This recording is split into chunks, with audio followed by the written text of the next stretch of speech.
আসসালামু আলাইকুম। একটা খবর দেখলাম, চট্টগ্রাম বন্দরের মাশুল বাড়ছে, খরচ বাড়বে ব্যবসার।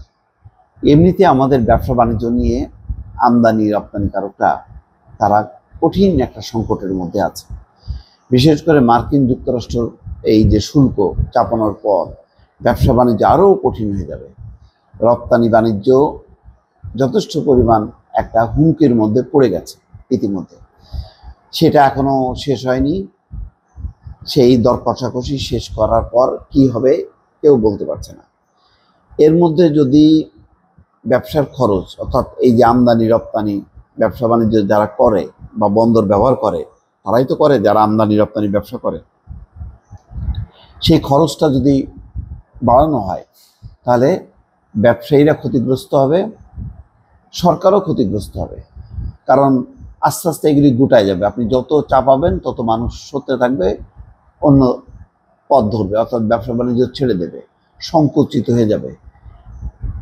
এই সরকারের কাছে মানুষের প্রত্যাশা যে শেখ হাসিনার আমলে যে পরিমাণ কঠিন কষাঘাতে চলছিল সেখান থেকে যাতে সে রিল্যাক্স হয়, আরও তার জিনিসপত্রের দাম কমে, ব্যবসা বাণিজ্য যাতে আরও সুগম হয়, আরও সম্প্রসারিত হয়।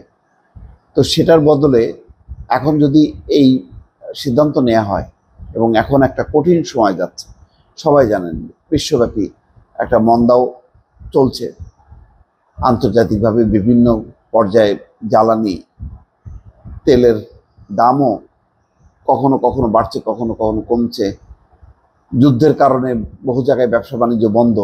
এরকম একটা পরিস্থিতিতে মানে চট্টগ্রাম বন্দরের মাশুল বাড়ানোটা সঠিক কিনা এটা ভেবে দেখা দরকার।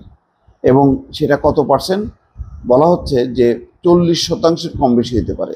ব্রিগেডিয়ার এম সাখাওয়াত হোসেন বলছেন, এরকম একটা জবাব দেননি তিনি অবশ্য, কিন্তু বন্দরের কর্মকর্তারা বলছেন মাশুল বাড়ানোর হার গড়ে 40% কম বেশি হতে পারে। আবার তিনি বলছেন যে এটা এককভাবে মন্ত্রণালয় বাড়ায় নেই, আন্তঃমন্ত্রণালয় আলোচনা করে সব পক্ষের সঙ্গে মানে সিদ্ধান্ত নিয়ে এটা বাড়ানো হচ্ছে। মাশুল বাড়ানোর পরও বিশ্বের অনেক বন্দরের চেয়ে চট্টগ্রাম বন্দরের মাশুল এখনো অনেক কম। এইটা খুব ভালো যুক্তি না। অন্য দেশের মানে ব্যবসা বাণিজ্যকে যেভাবে সরকার প্রোটেকশন দেয় বা প্রণোদনা দেয়, আমাদের এখানে তুলনামূলকভাবে অনেক কম। তো সেইটা হঠাৎ করে ওই বাইরের বিশ্বের সাথে তুলনা করলে হবে না। আমাদের দেশের প্রেক্ষিতটা বুঝতে হবে যে আমাদের কি মানে ব্যবসা বাণিজ্যের যে এই মাশুলটা বাড়ানোর ফলে এটা ক্ষতিগ্রস্ত হবে কিনা, যারা ব্যবহারকারী তাদের সঙ্গে কথাবার্তা বলে এটা সিদ্ধান্ত যদি না হয়, ব্যবসা বাণিজ্য বিশেষ করে আমদানি রপ্তানি বাণিজ্যটাকে একটা হুমকির মধ্যে ফেলা, আরও চাপের মধ্যে ফেলা। এমনিতেই আন্তর্জাতিক চাপ আছে, দেখেন ভারত তার ভেতর থেকে এখন স্থলপথে বাণিজ্য করতে দেয় না। আমরা যে মানে তৃতীয় একটা জায়গা ব্যবহার করতাম, যেহেতু চট্টগ্রাম বন্দরে লোড দিতে পারতো না, আমরা কি করতাম, ওই কলকাতা বন্দরটা ব্যবহার করতাম। এখন বলতেছে যে না, সড়ক পথে মানে পণ্য রপ্তানি করা যাবে না, অর্থাৎ তৃতীয় দেশে পাঠানোর জন্য মানে স্থলপথ, সড়ক পথ ব্যবহার করা যাবে না, করতে হবে পানিপথ বা জলপথ।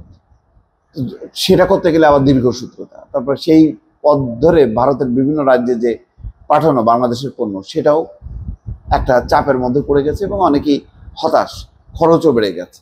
তার মধ্যে আবার যদি মাশুল বাড়ানো হয় তাহলে এই ব্যবসা বাণিজ্য কিন্তু আরও মানে সংকটের মধ্যে পড়লো।